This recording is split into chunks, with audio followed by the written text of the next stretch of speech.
Afridi phone দিয়ে কয় ওই যে সরকারের যে ইয়েগুলো ভাঙচুর কইছে মেট্রো রেল এগুলা নিয়ে একটা ভিডিও বানাইতে হইব। এ কথা বলে আমারে বলতে যে তোলাই ভাইয়া কিছু টাকা পাঠাইতেছি, তো হে তো যেটা বলে আমরা তো ভয় পাই। আমি কিন্তু হেরে বাঘের মতো ডরাই। আমি না, আমাদের টিমের সবাই তার বাঘের মতো ডরায়, কারণ মানে সে অন্যরকম মানুষ ভাই। সে ক্যামেরার ভিতরে একরকম, কিন্তু ক্যামেরার বাইরে খুব ডেঞ্জারাস একটা লোক। তারা কিন্তু সবাই ভয় পায়। ইউটিউব ইন্ডাস্ট্রিতে একটা টাইমে তার সবাই বাঘের মতো ভয় পাইতো।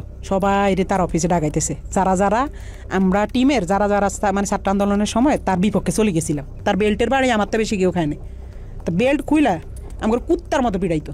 এই সময় তাকে ভিডিও কলে একজনের সাথে কথা বলিয়ে দেয়া হয়, যাকে বাংলাদেশের ভবিষ্যৎ প্রধানমন্ত্রী হিসেবে তার সাথে কথা বলানো হয়। 2-3 মাস পরে হয়তো বা তার মাথাতে আবার ঢুকছে যে রাই কি কারো লগে আবার কিছু কইয়া লাইনি। হ্যাঁ, রাইরে আবার একটু দমক দিতে হইব। কেমনে বড় একটা নেতার সামনে হয়তো ফোন টোন দিলে আমি একটু ডরাই যাই। আমি তো ডরাই যাই, আসলে আমি কিন্তু ভয় পাই। তো হঠাৎ একদিন রাইতে আমি নোয়াখালী 10:30 11টার দিকে হঠাৎ একটা ভিডিও কল। তো ওই দেখে দিয়ে এই তো আবার তলপেটে কামড় দিয়েছে। আল্লাহ এতদিন পর হঠাৎ কল দিয়ে আবার কি জানি কি কয়। হঠাৎ ফোন দিয়ে কয়, শুন তোর লগে একজনের সাথে একটু কথা বলাই দিবে, বুঝছস রাহি? পর আমি কই জি ভাইয়া, কোনো সমস্যা নেই বলেন। পরের দিন দেখলাম হঠাৎ করে বিপিনুর ভাইয়ের সাথে আমার কথা বলাই দিছে ভিডিও কলে। আমার কইতেছে একজনের সাথে তোর কথা বলাই দিব, সে কিন্তু নেক্সট বাংলাদেশের অনেক বড় মাপের একজন কেউ হবে, প্রধানমন্ত্রী বা মানে ভালো একটা পদে যাবে। তো পরে দিই আফ্রিদি ভাইকে বুঝছসই তো তোর ভাইয়ের অবস্থানটা? আমি কি জি ভাইয়া বুঝছি, পরে কথা সাবধানে থাকিস, ঠিক আছে? আমি কি জি ভাইয়া ঠিক আছে।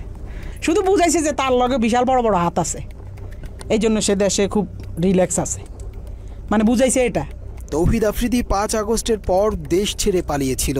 এরপর আসামি হয়েও আইনজীবী দিয়ে বাদীর মামলা পরিচালনা করা এবং নুরুল হক নূরকে নিজেদের পকেটে নেয়ার পরেই আফ্রিদি সাহস করে আবারও দেশে ফেরেন। 5 আগস্টের পরে 2 মাস 3 মাস সে আসে নাই। তখন আলহামদুলিল্লাহ বলছিলাম যে আল্লাহ সে না আসুক, সে তার মতো থাকুক, আমরা আমাদের মতো থাকি। আমরাও তার কাছে যাইতাম চাই না, সেও আমার কাছে না আসুক। যে মানুষ 5 আগস্টের পরে আইসা দেশে স্টে করছে, সুন্দরভাবে থাকছে, আল্লাহ তো আপনার সুযোগ দিছে, কিন্তু না আপনার ভিতরে তো ওই মনুষ্যত্ব না। আপনি শুধু রিভেঞ্জ, কারে কারে ধরবেন, কারে কারে মারবেন, কারে কারে কি করবেন, আপনার মনের মধ্যে শুধু এসব হারামি। আল্লাহ কি আপনার ছাড় দিব? এসব কারণে তো আল্লাহ আপনার ছাড়ে না।